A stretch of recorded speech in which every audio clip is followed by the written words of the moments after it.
route in settlement of those bills? Governor, on the issue of employee payables, I thought these are statutory deductions and they must be paid because it is the money you deduct and from the employees. Why are you still owing these employees 294,173,952? And what is this first in, first out? That will be my question on employment payables. And what, the second question, what is the composition of these employment payables? As in lab fund, lab trust, what is the story behind? And finally, Chair, my second question, I've seen under 1 year, the aging analysis provided by note number 32 in your financial statements, under 1 year there is 1.7 billion, a growth of 90%. Why the sudden increment of this 90% within 1 year? What is the implication or this pending bill or trade payables? What does it account for? And finally, Chair, I've seen in the audit that there are some pending bills that could be held up to 10 years in the observation of the OAG certificate in this 32.75 million. Governor, this pending bill of 32 million plus, is it legible or ineligible? Can it be traced back to a specific accountability? Because sometimes I have that. My direct question, Governor, the third and final question is, did you do what most of your colleagues were doing, whether legible or ineligible pending bills as per the question of the certificate that there are some pending bills in Siaya County government that have gone beyond more than 10 years. So in this 32 that is grown beyond 3 years, is it legible as per the financial statements you have provided? Chair, I yield back the mic. That will be my 3 questions. Let's take Senator Maruma's question. Yeah, just one. On the employee payables, we have 294 million. Is it possible to have an aging analysis of that 294 million so that we can be able to know for the debt over 3 years, the 32 million, how much is trade payable, how much is employee payable? For the 2 to 3 years, for 1 million, how much is trade payable, how much is employee payables? Is it possible to disaggregate it like that? Okay. Governor? I think I'll give my colleague to answer to ask the questions of detail. But I can say that at the time I took over office, we had a terrible position in terms of salary byproducts, which included the statutory deductions. Some of them were contributions by staff. Some of it was VAT and pay as you earn. NSSF, we had huge figures unpaid salary byproducts. But over the years, we have taken the position that salary byproducts must be paid, and that necessitated dealing with the arrears, but making sure that currently there are no salary byproducts that are not paid. The mechanisms that have been set by the Treasury now actually make it impossible for salary byproducts not to be paid when salaries are being paid. As to the aging, that can be done. We can be able to do an aging analysis as indicated by Senator Marua. But let me cede to... Okay, proceed. Chair, on salary payables, the 294, as of to date, we have already paid 150 million, and we are left with a balance of 143. and one of the huge debts that is still outstanding, it is defunct local authority. It's a debt of around 44 million. This we inherited. We have been reducing it year by year.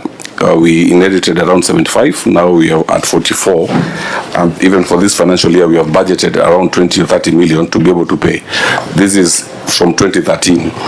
And then for pension, as Governor had mentioned earlier, we had inherited huge debt in pensions, which now, even this financial year, we have reduced this debt up by 45 million, to 45 million, which was 74.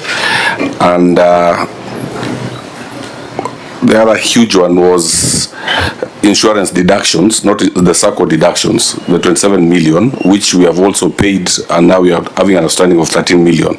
Now, to cure this in FY 26-27. CC, where are you reading from? Sorry. Where are you reading from those numbers so that you can follow? Are they in Annex 8? And if they're in Annex 8, which page are they on? Then he has said, Chair, in addition, out of 294, 44 is attached to municipalities. That is main 250 million. So can you segregate? Yeah, is that here? Yes. Because you have referred to Annex 8 additional. I've been looking for it because it could help us answer the question raised by the senators. There is an additional information that should have provided in the attachment, which is here. It is not here. But if you go to Annex 32, Note 32 of the financial statements, you will see trade and other payables, employee payables of 294. So I was giving a status of the 294 to date. Yeah, that's okay. Yeah. That 294, you have paid some, you are remaining with a balance of 143. We just wanted to get visibility on the makeup of that outstanding 143. Are they deductions that you have made and you have not remitted, or are you dealing with past obligations? That's just what we want to establish. We have dealt with the past obligations, and some of them currently are being dealt with. Did you say that 44 million is from the local authorities? The fund local authority, the 44 million, yes. 44 million. 44 million. But that's paid or outstanding? Outstanding. Outstanding. Yes. When you look at debt over 3 years, it's 32 million. How do you reconcile the two numbers in the aging analysis?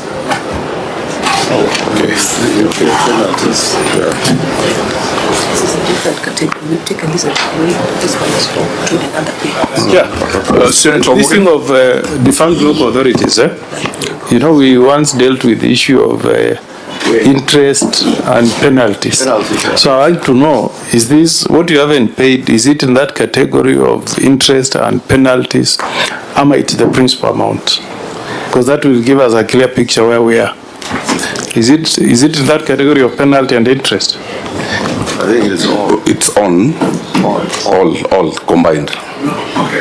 Tell us what is principal and what is interest. How much is the principal amount and remitted, and what is on interest and penalties? Because we were told that COG was trying to negotiate waiver of interest and penalties. I don't know whether you have tried that from CIA. I think at the level of the COG, we have been trying to deal with the question of penalties and interest, because they compound the figures as years go on.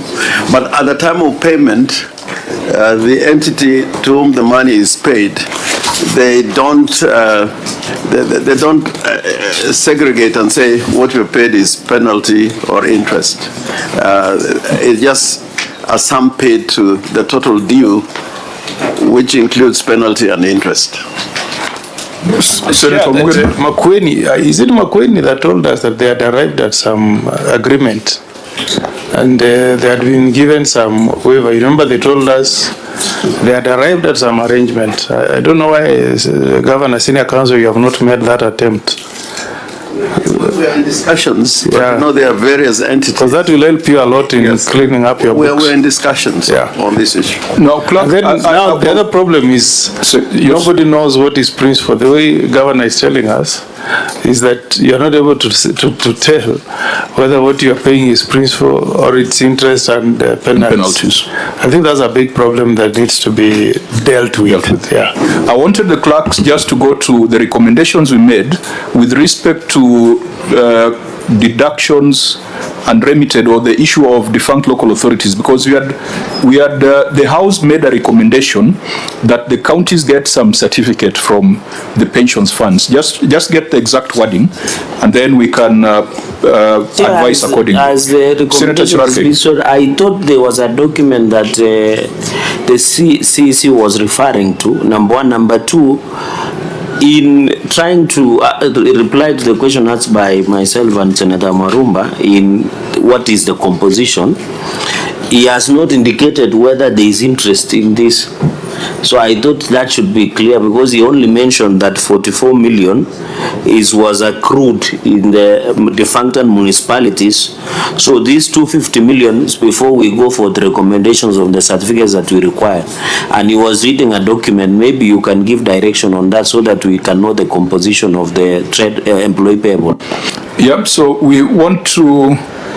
Clerk, you have the wording? Yes. Just read the wording and then we go back to the CC. The committee recommended the following. 1, all county governments must provide a certificate of compliance from the